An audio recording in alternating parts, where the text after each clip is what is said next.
Election 2020 is less than 2 months away, and at this period, we'll talk a lot more about politics on Connected Farmer. Larry Dreiling is a media personality known for his work at the High Plains Journal. Larry is running for the Kansas Senate to represent the 40th District.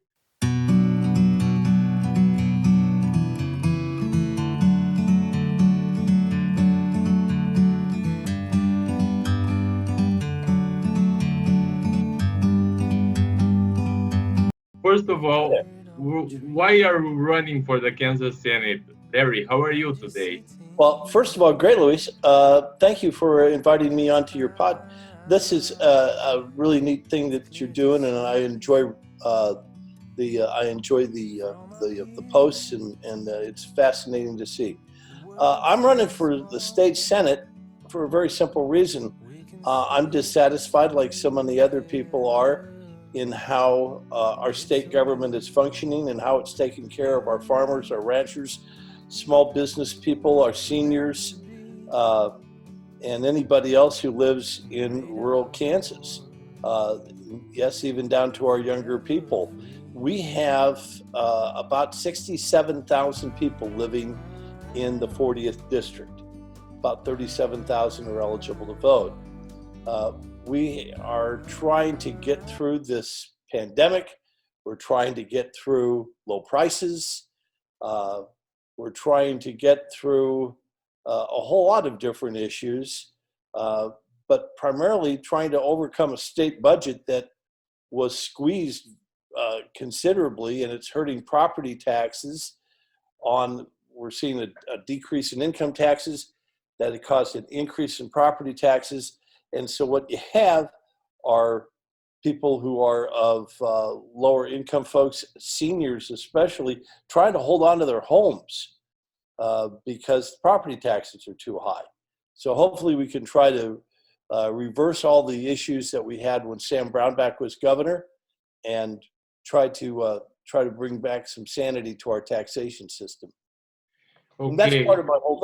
Those are just a few of the issues that we have. yes, I have read that the great focus of your proposals are on public infrastructure like roads and schools. So I Right. would like to tell us a little bit about the conditions in the fourth district. Well, the 40th district, first of all, is everything from Hayes on north and west. So if you split a line on Interstate 70 to US Highway 183 out of Hayes, every county, save Rooks County, is in the district. It's 13 and a half counties, so to speak, 33,000 square miles.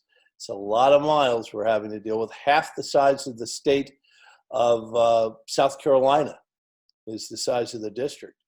And so we have a lot of miles to cross. Unfortunately, we haven't been able to travel. Roads, of course, because of that situation, we've been able to see a lot of them, and they're not good. Uh, One of the things that Kansas historically has been is part of what they call the Good Roads movement. This goes all the way back to the 1920s when roads were first being constructed from dirt to pavement. And we started to see people wanting good roads that would take people from one point across the country to the other. You often think of Route 66 as the mother road going from Chicago to Los Angeles. But when you really get down to it, Highway 30, which goes to the north of us through Nebraska, is sort of the father road. And in between, which is 36, is sort of the son road. And it is that road that goes through most of northern Kansas.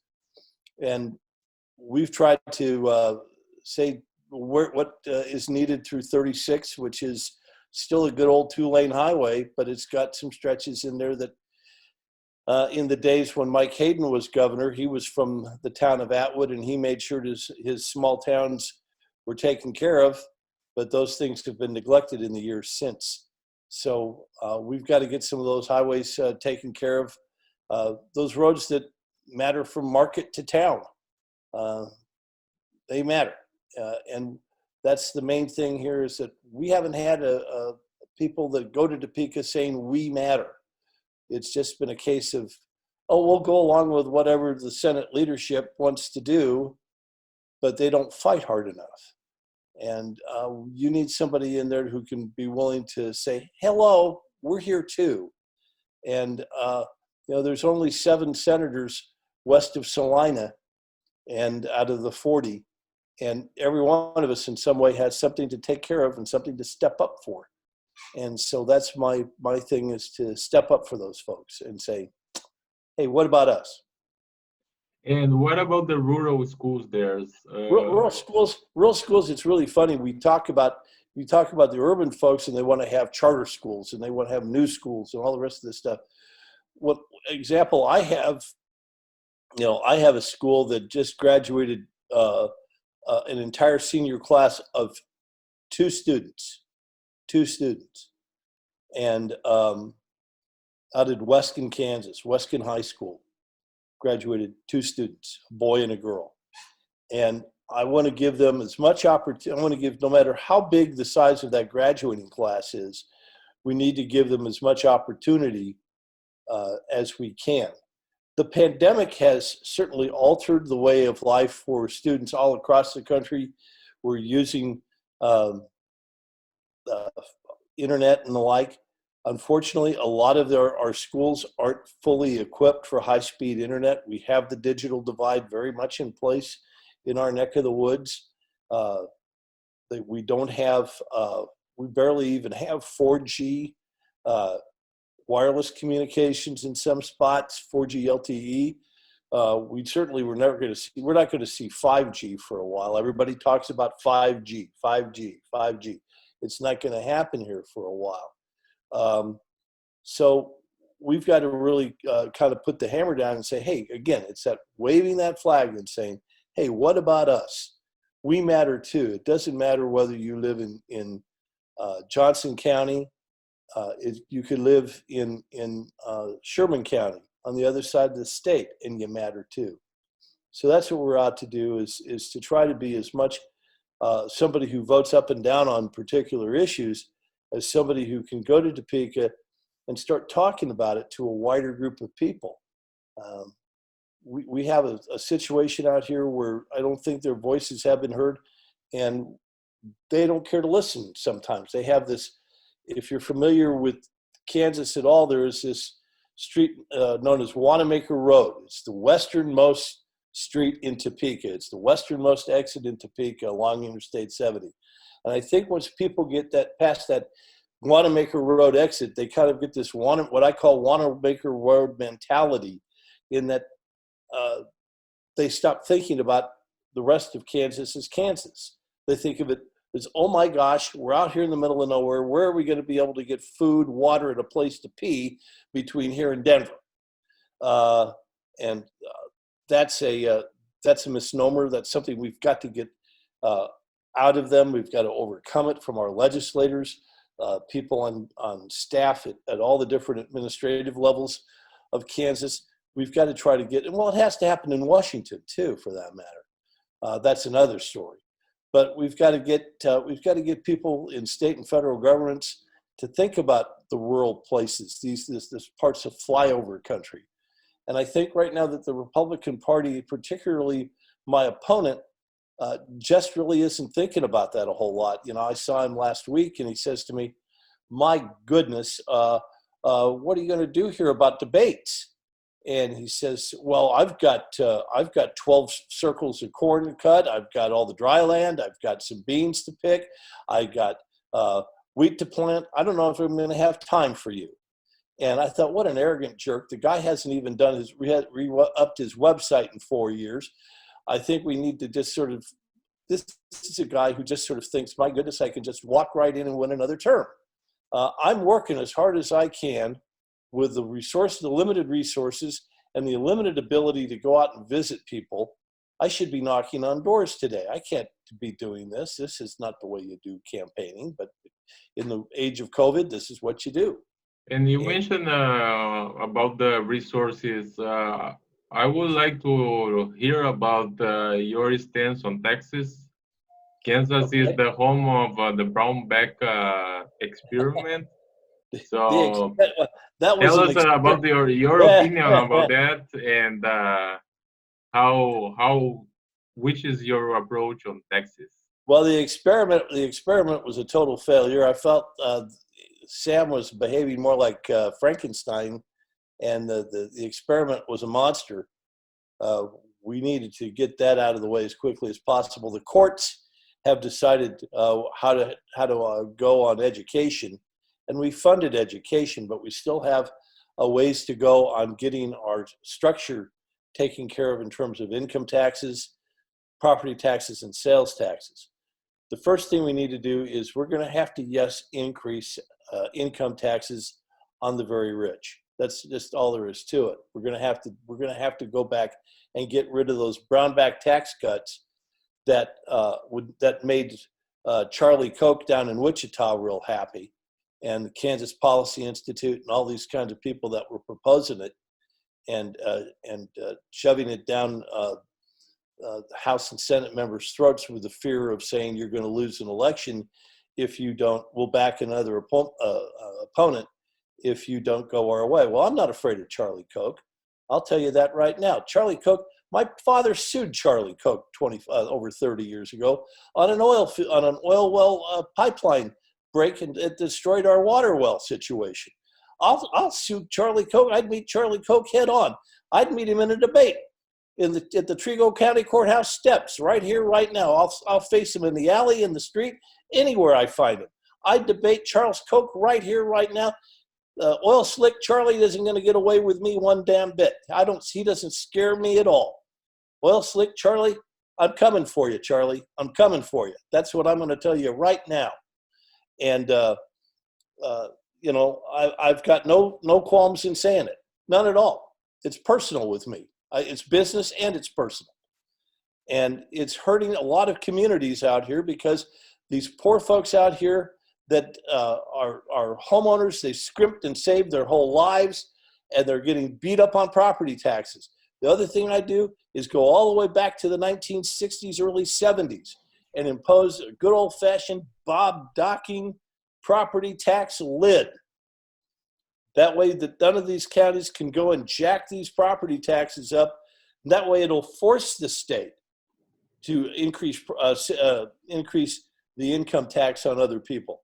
Plus, my district is on the borders of two states that have an exemption for sales taxes on food. Colorado and Nebraska, we have people leaving the state from places like Oberlin, Goodland, Colby. They'll pop over to Burlington, go up to McCook, places like that, even as far east as Kearney, Nebraska, to go shopping so that they won't have to pay sales taxes on their food supplies. So maybe that's why a lot of people are also leaving Kansas. Yeah, and they're leaving Kansas because of that. Yeah, because of property taxes and because of sales taxes. So that's one of the things that I'm going to do is I'm going to work by Keisteroff to try to establish the idea that we got to get rid of a sales tax on food. That's the first thing we got to do. I would like to jump into the national issues and where you stand about it. Sure. The Kansas Democratic Party has favored immigrants and refugees, and immigrants are very important for the farm economy. Where do you stand on immigration? I am pro-immigration. I'm pro-dreamer. I'm pro-everything on that. We have to create a situation where strangers are welcome again. That's one of those things that's in the I'm an old Catholic boy, and I believe that when did you welcome me, the stranger? Well, you welcome the stranger, you welcome me, as Jesus said. Part of the value system that my mother and father put in me, and so I am pro-immigration. I want to make sure that our packing plants are taken care of, our feedlots are taken care of, custom cutters. My grandfather was a custom cutter, and he depended occasionally on immigrant labor, not a lot, but occasionally he had one or two guys who came over, and he was dependent on that, and so I believe in that kind of stuff. I'm onto it, and we have to get back to the old days of really thinking about stuff. And I'll be honest with you, what we had here in this last congressional primary was absolutely aberrant. Tracy Mann and his race baiting birther behavior was absolutely sickening to me. He put up these pictures of these poor immigrants from Somalia who were trying to just find the American dream. They were legal immigrants, and he wound up morphing them into Mogadishu style militias that were going to try to kill our American troops. It was turned into Black Hawk Down, and all they wanted to do was just have a job here. And of course, these numbskulls from Dodge City came over and were trying to kill them and blow up their mosque in Garden City. That's absolutely, my God, what in the heck is the matter with these people? And so, and Tracy Mann basically allowed all this to happen. He put it in his advertising. He approved the message.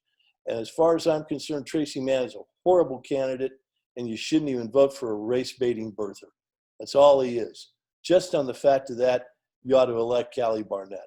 That's just, to me, we can't afford to have that kind of awful type of human being that would go for that kind of cheap shot at his primary. And he did that at his primary opponent, who tried to welcome those people. Mm-hmm. And so I'm just furious that the party picked that guy. So I'm sorry, you're getting me mad. Yes. Sorry, Louis. Well, it's impossible to talk about the U.S. politics without mentioning Donald Trump. So a lot of farmers in the previous election have supported him, and now some of them are regretting. How do you evaluate his farm policy? Well, his farm policy is let's go back to what I was taught as this goes back more than 30 years. I'm an old fan of Dr. Barry Flinchbaugh, the great economic professor of K-State, who once told me, he says, it's very simple to understand. Farm policy needs to be offering maximum reward for the farmer with a minimum of market problem, okay? And what we've got here is money into giving them money, basically. It's incredibly market distorting, and we need to get rid of that market distortion. Well, how do we get rid of the market distortion and give the farmer an income when there's no income coming in? This is going to have to be, these trade programs are going to have to be renewed. This is where we're going to have Joe Biden come back in and fix and resume the TPP program, the trade partnership that was supposed to, the Trans-Pacific Partnership that was supposed to work to fight the Chinese and work with the Japanese, work with the Canadians, work with everybody that was along the Pacific Rim to try to solve the problem of working around the Chinese and working with each other as a united front. Instead, we don't have a united front to stop this, and they've already become our biggest trade opponent. And we can't have that kind of country as a trade opponent. We just can't. So what we have would to be, go in in your opinion, the Biden approach to China? Yeah, I do. I completely agree with it. That would mean resuming the TPP, and the TPP was a great idea, but he just did it for one very simple. But Trump got rid of it for a very simple reason.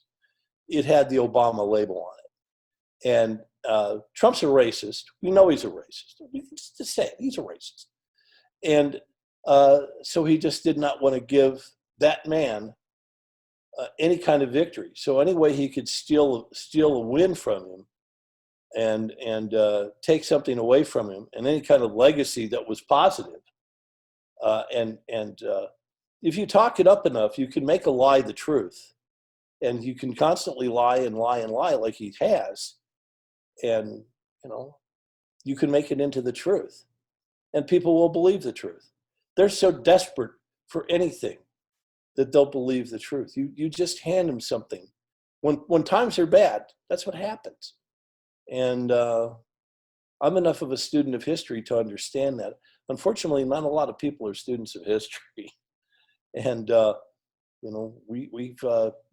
we've done wrong here to ourselves, and we've got to get that back from a federal level. But And my concentration right now is to take care of this state office and take care of my little district and the 37,000 voters and the 67,000 people. And getting back to Kansas, how was the coronavirus situation there, and how do you think you are getting out of that? Well, we don't have that many people over the district as a whole. We're really fortunate in that case, but Hayes especially has exploded because there's been a big battle over masks. And the county doesn't have a mask order, but the city does. And so the smaller communities, people aren't wearing masks. But you go into Hayes, the larger city, they require masks. Just a lot of arguing and bickering. And instead of looking at the truth and looking at the facts, you've got a lot of people playing politics with it. We're very fortunate in that one county in my district was the last county in the state to trip over from being a 0 count to just having 1. Most of the counties in the district have 1 to 5 cases. Ellis County is now almost about ready to cross into 100 cases. There's a couple of other counties that are in double digits. But for the most part, we're really fortunate because of our relative isolation. So, but and when I consider this one of those things about, I call it experiential politics. I don't know if you've ever studied it in the concept of experiential politics, meaning that if you've never seen poverty, you've never seen racism, you've never seen homophobia or misogyny or any of these other kind of traits that we see in the larger society, or you don't consider you've seen them, and you don't feel like you've experienced them, it's hard to have a sense of those things. And so how can you be against those things? Whereas for some people who have experienced them and have had friends, family, people they know, that's a little easier for them to grasp. And even for those people who have not experienced it, but have seen it on television or have just read about it or something like that, that's a little easier for people to grasp. And so I think for the most part, most of my district really has a difficult time grasping it because they've not experienced it. And I understand that. And it's a matter of having to experience it, having it happen to some member of your family, a friend. I think when that happens, it changes people. And Larry, your conclusion, your final words to get some votes through. Other than LarryDreiling.com/donate, LarryDreiling.com/donate, LarryDreiling.com/donate. We're trying to beat this guy financially as well as in the number of votes. My opponent really doesn't seem to care a whole lot. He thinks he can just arrogantly walk in and get another 4 years. I think, quite frankly, he's nearing 70 years old. He's going to try to quit. He's going to try to hand it over to somebody else. I don't think he really honestly cares anymore. And so I'm 62 years old. I've got 8 more years left to go in my working life. I got laid off after almost 31 years because of the way the industry was going. It stinks, and I'm on the longest job interview of my life. Okay. And I'm interviewing for a job with you today. This is part of a Yes, job interview. And I yes, hope that your viewers will sit here and go, hey, this guy's got his stuff together and he cares a lot. And I truly believe in truth, justice, in the American way. That's what, Superman always talks about that. Well, that's my motto too. We're going to try to do some sort of renewal for the Kansas spirit here, because we're all feeling a little crummy right now, but I want to try to renew us. I want to try to make us new again, to have that spirit of that we can do anything, that we can go to the stars through the difficulties that we've suffered. And we're going to make it. We just have to try a little bit harder, I think, and care about each other. And once we do that, I think we'll be okay. So I'm part of that attitude of saying, let's work together. And we have to work together, Republicans, Democrats, Independents, to find solutions instead of sitting on each other and beating up on each other. We have to be a solutions-based legislature, a solutions-based. The executive branch has to be involved in this, and when they propose, we can dispose in the right way, and we can all work together toward making Kansas the best state on the whole wide world. And I'm looking forward to placing my hand on a Bible on the 14th of January and saying, I swear that I'll protect and defend the Constitution of the United States and the constitutional laws of the state of Kansas. We will do that, and we'll do it together. And the 40th district, trust me, we'll be okay. We're going to be okay. But I hope that you'll join me in this little campaign to renew the Kansas spirit a little bit. And that's thanks all a I'm going to lot, say. Larry. Thanks a lot for Hey, your Luis, time here. thank you for your time.